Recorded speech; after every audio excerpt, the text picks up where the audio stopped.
बिस्मिल्लाहिर्रहमानिर्रहीम। क़ाला रब्बी इश्रह ली सदरी व यस्सिर ली अमरी वहलुल उक़दतम मिन लिसानी यफ़क़हू क़ौली रब्बी ज़िदनी इल्मा। अस्सलामु अलैकुम students. Class 9 subject is physics and date is 13th April 2021 and day is Tuesday. Today we are going to discuss chapter number 2, topic equations of motion by graphical method.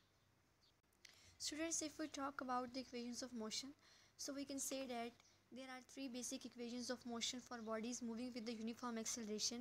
These equations relate initial velocity, final velocity, acceleration, time and distance covered by a moving object. यानी इन तमाम चीज़ों को relate करने के लिए जो equations use की जाती हैं उनको हम इक्वेशंस ऑफ मोशन कहते हैं। उसमें हम क्या करते हैं कि ओनली जो होता है वो डिस्प्लेसमेंट का मैग्नीट्यूड, वेलोसिटी का और एक्सेलरेशन का, इन तमाम चीज़ों का जस्ट हम मैग्नीट्यूड कंसीडर करते हैं, डायरेक्शन को डिस्कस नहीं करते हैं। So at first we will talk about first equation of motion. आपको साइड पे ग्राफ शो हो रहा होगा। आप फिगर 2.26 में देखें कि आपके पास जो ग्राफ दिया गया है वो एक ही ग्राफ आप तीन इक्वेशंस ऑफ मोशन में यूज़ करते हैं। तो उस ग्राफ में क्या है आपके पास कि आपने हॉरिजॉन्टल एक्सिस पे यानी आपने एक्स एक्सिस पे टाइम को कंसीडर करना है और वर्टिकल एक्सिस पे यानी वाई एक्सिस पे आपने स्पीड को कंसीडर करना है।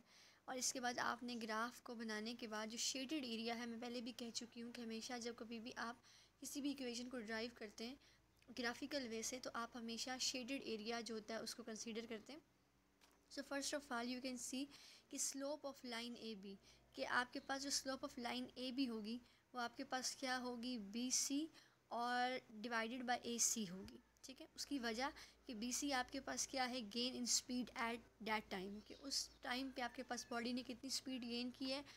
और आपके पास जो ए सी होगा वो आपके पास जो टाइम पीरियड बताएगा कि इस टाइम पीरियड में आपके पास बॉडी ने इतनी स्पीड गेन की थी। तो आपके पास जो बी डी है, बी सी है, वो इन टर्न आपके पास जो इक्वल आ जाती है B D minus C D के।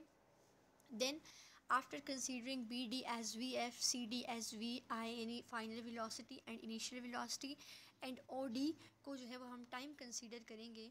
And as you know that कि हमारे पास जो एक्सेलरेशन का फार्मूला होता है वो वी ए वी यानी एवरेज वेलोसिटी डिवाइडेड बाई यानी v f minus v i divided by t. तो आप सिंपली क्या कर देंगे कि आपने वैल्यूज़ पुट कर दी, आप अब टी को दोनों साइड्स पे मल्टीप्लाई कर देंगे। यानी आपके पास एक साइड पे ए टी आ जाएगा और दूसरी साइड पे आपके पास जो रिमेनिंग वैल्यू होगी वो वी एफ़ माइनस वी आई होगी। इसके बाद आप कह सकते हैं कि अगर आप वी एफ़ को सेपरेट कर लें, यानी फाइनल वेलोसिटी अगर आपने फाइंड आउट करनी है तो आप वी एफ़ को सेपरेट कर लें और वी आई को आप दूसरी साइड पे यानी आप राइट हैंड साइड पे ट्रांसफर कर दें। ट्रांसपोज करने के बाद आपके पास जो इक्वेशन आएगी वो होगी v f is equal to v i plus a t and that will be your first equation of motion. Second equation of motion में आपके पास जो है वो आप होल एरिया कंसीडर करोगे, यानी आप जो कंसीडर करोगे वो आपके पास पैरेललोग्राम होगी, या यू कैन से कि आप एक रेक्टेंगल डिस्कस कर रहे हो। कोई भी आपके पास जो फोर साइडेड फिगर है, जैसे आपके पास ओ ए बी डी है, ठीक है, ओ ए बी डी को हमने किस तरीके से डिस्कस किया है कि एक हमारे पास ट्राइंगल बन रही है ए बी सी के नाम से और दूसरी हमारे पास जो है वो रेक्टेंगल बन रही है ओ ए सी डी के नाम से। तो हमने इनका जो एरिया सबसे पहले फाइंड करना है। तो area of rectangle you know dash के आपके पास बेस मल्टीप्लाई बाय हाइट होती है, तो आपके पास ओ ए इंटू ओ डी हो जाएगा यानी वी आई इंटू टी।